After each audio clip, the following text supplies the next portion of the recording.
Amen. Amen. Amen. Alléluia.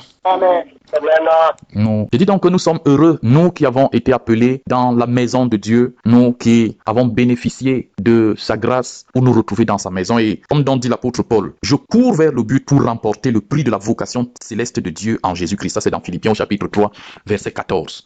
Et c'est dans ce sens que nous allons nous exhorter aujourd'hui et demain en intitulant notre thème « L'œuvre de Dieu, à quel niveau sommes-nous impliqués ?» L'œuvre de Dieu, à quel niveau sommes-nous impliqués? Aujourd'hui, nous parlerons de la première partie. L'œuvre de Dieu telle qu'accomplie par le Seigneur Jésus. Nous allons essentiellement ou simplement nous intéresser à la manière dont Jésus a accompli l'œuvre de Dieu. Et demain, nous parlerons de notre appel à plus d'implication ou à une implication plus efficace dans l'œuvre de Dieu.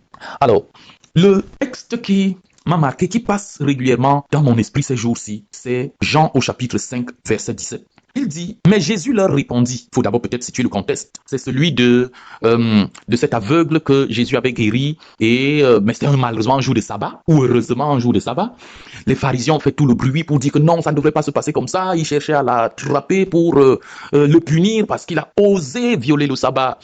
Mais l'aveugle, il disait que moi je connais même pas celui qui m'a guéri. Mais celui qui m'a guéri m'a demandé de partir, de me lever, de partir.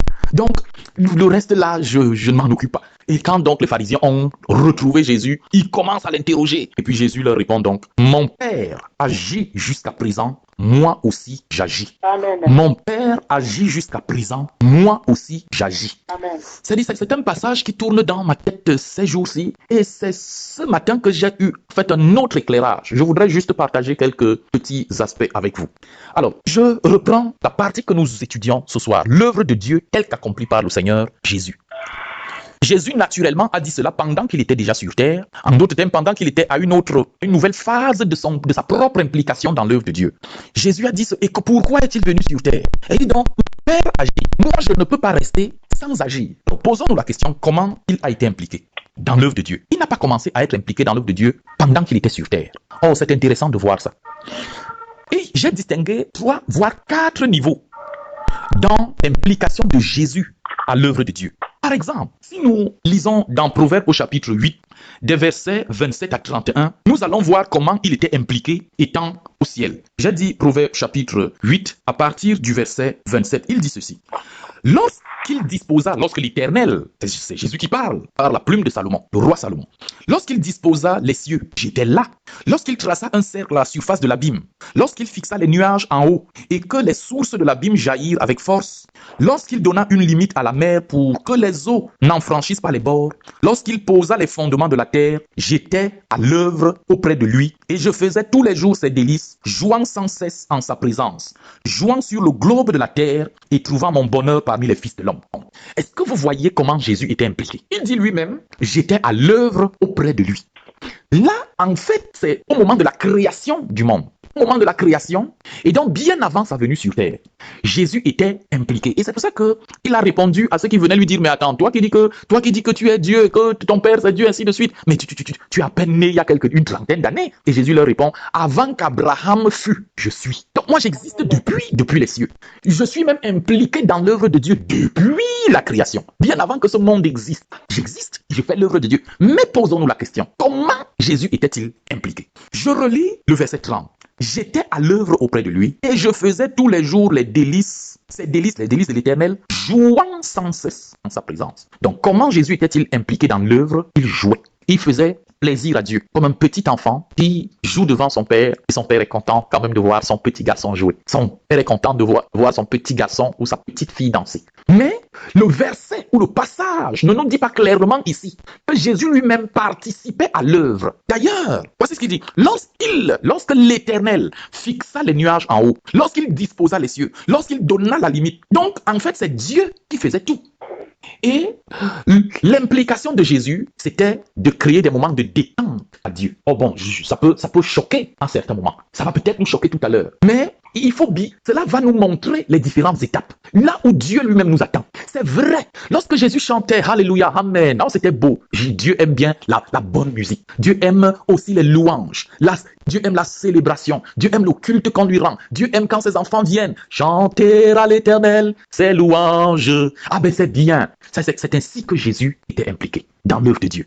Donc en jouant, en chantant, en célébrant l'Éternel. Et là, il faisait le plaisir de Dieu. La Bible dit clairement, le verset dit clairement, jouant tous les jours, ou alors je faisais tous les jours ses délices, jouant sans cesse en sa présence, jouant sans cesse, sans m'arrêter. Je faisais le plaisir de l'Éternel. Donc ça c'est le premier niveau des chrétiens qui viennent d'accepter le Seigneur et dont toute l'activité se limite à jouer devant l'Éternel, à chanter les gloires de l'Éternel, à célébrer l'Éternel, à élever des prières d'action de grâce à l'Éternel. Oh Seigneur, je te bénis parce que tu m'as sauvé, parce que tu m'as délivré des flammes de l'enfer, parce que tu m'as délivré de la puissance du péché, parce que tu m'as éclairé par ta parole. Alléluia, amen. Dieu aime ça. Mais ça, c'est Jésus dans les cieux. Il faisait certainement plaisir, il faisait les délices de l'Éternel.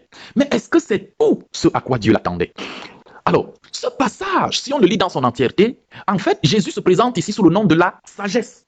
Et cette sagesse, donc, consiste un peu à, on pourrait dire, un niveau et demi. C'est-à-dire, Jésus est toujours dans les cieux et il donne donc des conseils à ceux qui ont besoin de l'orientation de Dieu. Ah, quelqu'un est dans des difficultés, quelqu'un ne sait pas comment faire pour s'en sortir dans telle ou telle situation, Jésus donne le conseil, c'est ça la sagesse. Et puis, dès que la personne va, elle agit, la chose réussit. Alléluia, c'est merveilleux. Ça, c'était le premier niveau de Jésus dans les cieux. Mais, ce qui se passe, on pourrait même, quand on parle des conseils, ça peut relever du niveau de l'autre niveau où nous sommes. Le premier niveau, la prédication. Ah, je prêche à l'église. Je suis un prédicateur. Je prêche la parole de Dieu. Les âmes sont édifiées. Mais ça, c'est le premier niveau de la sagesse et de la louange de Jésus qui est dans les cieux.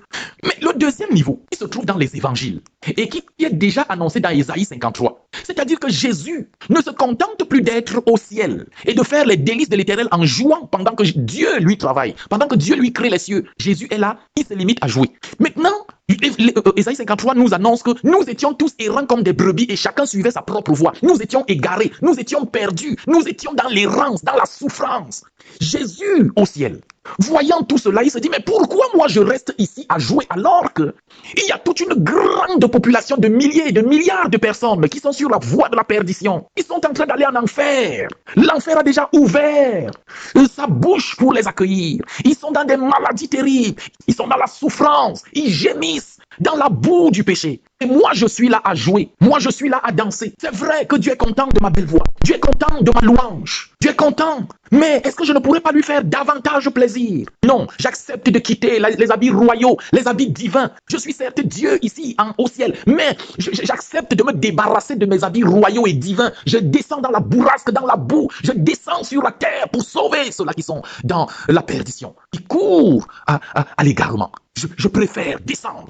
Et c'est donc le deuxième niveau. Jésus vient donc sur terre, il commence à libérer les hommes, à libérer les captifs. Et effectivement, comme l'autre a écrit, il est venu libérer les captifs. Il préfère marcher dans les rues, sous le soleil, sous la pluie, n'ayant nulle part où poser sa tête. Il souffre lui aussi de famine. Il souffre même des injures de ceux qu'il est venu sauver. Mais il préfère cela. Il descend plus bas. Il descend. Et maintenant, il libère un aveugle comme celui dont nous venons de parler dans ce Jean 5. Il libère, il ressuscite les morts que le diable a fait mourir trop tôt pour faire pleurer leur famille. Non, il vient pour les libérer des chaînes de la captivité, des chaînes de Satan, des chaînes du péché, des chaînes de la condamnation. Il préfère descendre, il préfère subir toutes ces humiliations, toute cette bassesse. Il descend. Ça, c'est le deuxième niveau. Parce que non, il ne va pas laisser que le diable règne sur terre pendant que lui, il joue dans le ciel. Troisième niveau, pour ne pas être long, c'est que on s'attend. C'est vrai, il prêche sur terre. Il prêche l'évangile du salut. Il guérit même les malades. Il ressuscite les morts. Mais jusque-là, le monde continue d'être sous la domination de Satan. Le diable continue à séduire les gens. Les gens sont toujours sous la culpabilité. Les gens sont toujours sous la puissance du péché. Et alors, il va faire ce qu'il dit dans Hébreux au chapitre 10, si je peux rapidement le retrouver. Hébreux au chapitre 10, les versets 4 à et suite. Il dit, car il est impossible que le sang des taureaux et des boucs ôte les péchés. C'est pourquoi Christ, entrant dans le monde, dit, tu n'as voulu ni sacrifice ni offrande, mais tu m'as formé encore. Tu n'as agréé ni holocauste ni sacrifice pour le péché. Alors je dis, voici je viens. Car dans le rouleau du livre, il est question de moi. Je viens pour faire, ô Dieu, ta volonté. Alors, Jésus se dit que c'est vrai que j'ai prêché. C'est vrai que j'ai guéri les malades. C'est vrai que j'ai ressuscité les morts. C'est vrai que j'ai pardonné les péchés. Mais le monde entier continue d'être sous la puissance et la domination de Satan. Le monde entier continue d'être coupable. Qu'est-ce qu'il faut faire? Dieu, c'est vrai, il est content de ce que je fais. D'abord, quelque part, il dit que le Père m'exauce, mon Père m'exauce toujours parce que je fais toujours ce qui lui est agréable. Mais ce n'est pas suffisant. Ici, il constate qu'il faut encore faire quelque chose. Et il dit, tu n'as voulu ni sacrifice ni offrande, ni holocauste, pour véritablement la libération de l'humanité. Je constate que ce que tu veux, c'est mon sang. Je préfère donc ne pas seulement sacrifier mes plaisirs, mon temps, mais tu attends que je me sacrifie moi-même. Tu veux que je verse de mon propre sang. Tu veux que j'aille sur la croix, être cloué, être livré. Tu veux que je sois le sacrifice. Non plus le sacrifice des boucs, mais c'est mon propre sang que tu veux. Seigneur, j'accepte. Voilà le troisième niveau de l'œuvre de Dieu. L'œuvre de Dieu à la croix, le sacrifice de sa propre personne, pour que l'humanité soit sauvée. Et le quatrième et le dernier niveau maintenant, c'est que, oui, il a fait cela, il est mort, il est ressuscité, et la Bible dit que parce que lui, il s'est humilié de cette manière, alors Dieu l'a souverainement élevé afin qu'au nom de Jésus, en son nom, tout genou fléchisse. Et quand il monte effectivement dans les cieux, il bénéficie de toutes les louanges. On le célèbre au ciel. Si on lisait Apocalypse au chapitre 4, versets 8 à 11, on voit les anges, jour et nuit, qui disent « Gloire, c'est toi qui es digne de recevoir la louange. Saint, Saint, Saint est le Seigneur. » On le célèbre. Mais Jésus, même comme il est au ciel et qui reçoit toutes ces louanges, il dit que, en fait, le cœur de mon Père n'est pas encore tout à fait satisfait. Parce que même comme j'ai prêché l'évangile, même comme j'ai libéré, même comme mes serviteurs sont sur la terre, ils font l'œuvre, mais il y a encore beaucoup de besoins. Il y a encore beaucoup d'âmes qui périssent. Et dans Romains au chapitre 8, verset 34, nous pouvons d'ailleurs rapidement le lire. Romains au chapitre 8, verset 34 dit ceci. Qui les condamnera? Christ est mort, bien plus il est ressuscité, assis à la droite de Dieu, et c'est maintenant la partie qui m'intéresse, et il intercède pour nous. Et il intercède pour nous. C'est-à-dire que Jésus ne s'est pas arrêté à ce niveau, que oui, mais je suis même déjà mort, j'ai même versé mon sang pour eux, ça va, il est au ciel. Pendant que les anges viennent pour le louer, lui, il est plutôt en train d'intercéder en notre faveur. Lui, il ne cesse pas de faire l'œuvre. Il dit que mon Père travaille jusqu'à présent. Moi aussi, je travaille. Je ne m'arrête pas de travailler. Il n'y a pas de paresse, il n'y a pas de ce que j'ai, en telle année, j'ai fait ceci, ça suffit. Non, je continue de travailler. Parce que je constate toujours qu'il y a des besoins, je constate toujours que les âmes sont en train de se perdre. Et qu'est-ce que je fais au ciel à jouer? Qu'est-ce que je fais? Il n'a pas recommencé quand il est rentré au ciel à jouer. Non, je ne peux pas, moi, me mettre à jouer alors que les âmes périssent. Je ne peux pas simplement être à l'église, dire Alléluia, alors que les âmes sont en train de périr. Quel est mon niveau d'implication? C'est ce que nous verrons davantage demain. Mais nous bénissons Jésus parce qu'il a été pour nous le modèle et qu'il continue d'être le modèle de l'œuvre de Dieu. Qu'il soit exalté et seulement nous voulons lui ressembler. Que son nom soit souverainement élevé. Amen. Amen, amen, amen, amen, amen. Amen. Amen. Yahweh.